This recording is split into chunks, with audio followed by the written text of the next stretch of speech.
Hey guys, I want to welcome you back to the Sensu Pop channel. Today we'll be taking a look at BT13 Supreme Kai of Time. The black cards for the new set has been reviewed, so we're going to take a look at them together. I'm going to go through the mechanics and the interactions between the card. We have the good side, which is Supreme Kai of Time. The next video, it is going to be Magic Kabura. I know I'm also a little bit late with this video. The reason is I actually recorded it yesterday, but in a rush. But what happened was I realized that the camera wasn't set up properly, so the recording was just me and my face talking to the camera for 9 minutes straight while the presentation was going on in the back end. I did not record it, so forgive me, but I'm here to make it right. Alright, so if you are one of those people who likes to play, who's gonna pick a side, let me know after this video. Are you gonna pick Supreme Kai of Time, or you're just gonna wait for Magic Kabura? Alright, so what is this deck all about? I'm not gonna go through every single word. I'm just gonna tell you what this deck is about, right? The summary, if you want to know what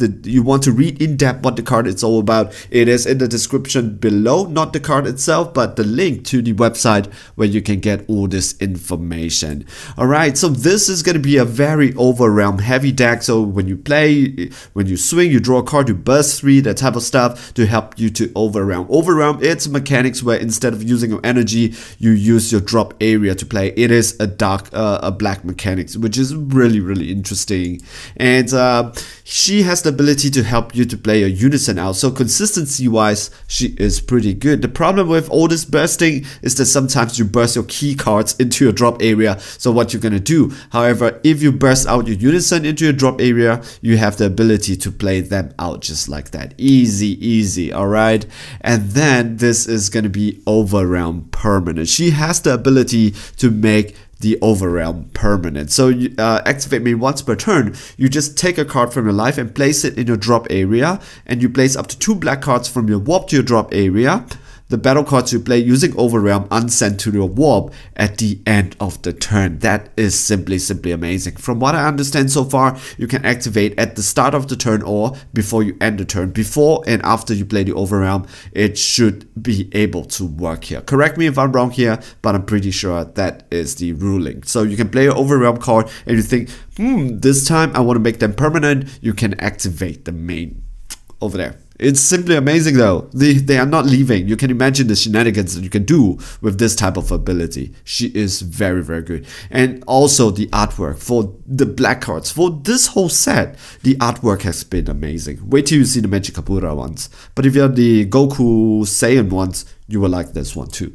Alright, so we will have the Dimigra momentary ally, and once per turn burst 1, so it helps you. It gains wormhole, so you have the ability not just to play one Overrealm, you can play your second Overrealm. That's simply amazing because you can make them permanent. Crazy. +1, he has the ability to make it consistent because it helps you to put more cards into your drop area, and with a -3 you have the ability to take cards that you need from your warp into your hand. So amazing, just amazing card altogether. Very helpful for your deck. So let's talk about the Saiyans that are helping the Supreme Kai with the work to take down Magic Kabura. It is gonna be Trunks and Gotenks. All of them are thwarting the Dark Empire. And Overrealm 2 double strike, Overrealm 2 critical, so 10k each, and you want to have them at the start of your turn because they help your Towa to awaken. Your Towa awakens at 4 or a specific card number of cards in your warp, and this card sends cards into your warp, and then you get to draw a card anyway. So it is simply amazing. We do have a card that is missing in between, which is a 3-drop Sungoku, because this has the ability to Xenoevolve on top of a black Gotenks that is 3. I think it might be reviewed later, but at the point of this one, this particular video, we do not have it yet, or maybe it's from the old set, I don't know.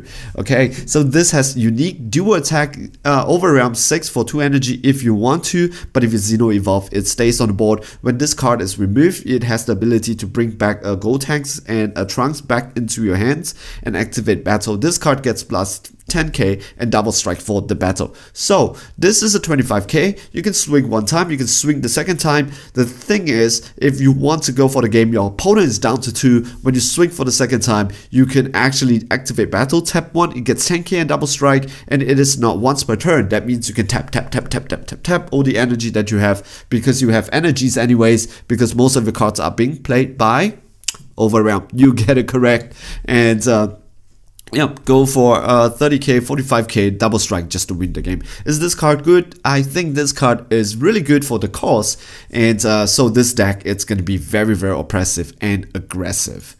Yep, so let's take a look at the father. It is going to be SS for Vegeta, thwarting the Dark Empire. It's still going to be the same thing, but they are just much stronger. It is this Overrealm for 1 energy and 6. It is going to be critical. When this card attacks, choose any number of your opponent's battle card that adds up to a total number 4 and less, and send them to their owner's swap. So this card, more than just being aggressive, it has the ability to do a little bit of board clear. Then let's talk about Sungoku. SS for Sungoku, it is a blocker. When he attacks at the end of the turn, you switch it to active mode. Why do you want to switch it to active mode? Because it's an Overrealm card that it's going to be gone.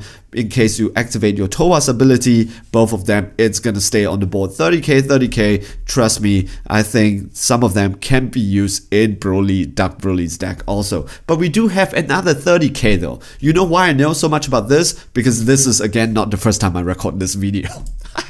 Okay, so this is going to be SS3 Bardock's breaking free from the mask. This card is very, very powerful. It's 7 cost, but it has the ability to come out at 4, not with Overrealm. Just activate main. If you have 15 or more cards in the warp, you get to play this card from your hand. And the thing about him, he is a 30k double strike. And once per turn, you get to add 1 card from your life to your hand. When your opponent counter negates your attack, you are able to negate that negate, so you can counter the counter attack.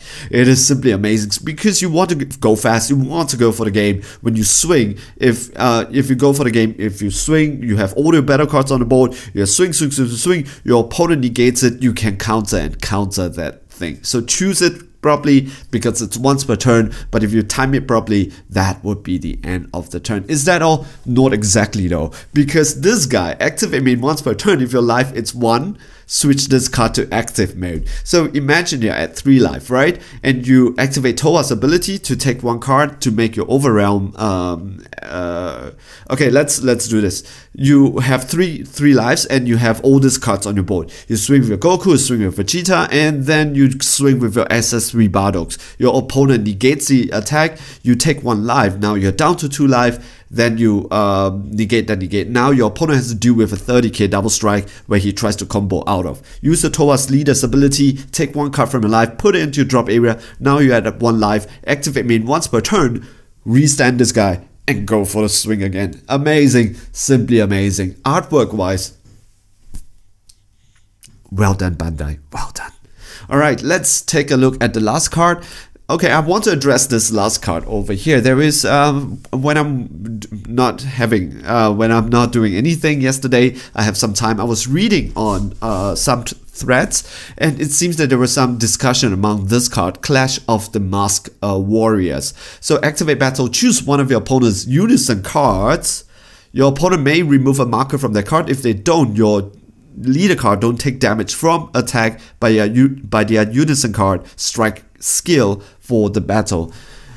Some people said that this card is good. Most people said that this card is borderline unplayable. My opinion, borderline unplayable. This image itself, this thing, it's beautiful. The artwork, it's beautiful. But this card, it's, I think, borderline unplayable. I'm not an expert, but from what I've seen so far, I think this card is really it's borderline unplayable. Reason? First one, your opponent must have a unison card. Because the cause is you have to choose one of your opponent's unison card. Okay?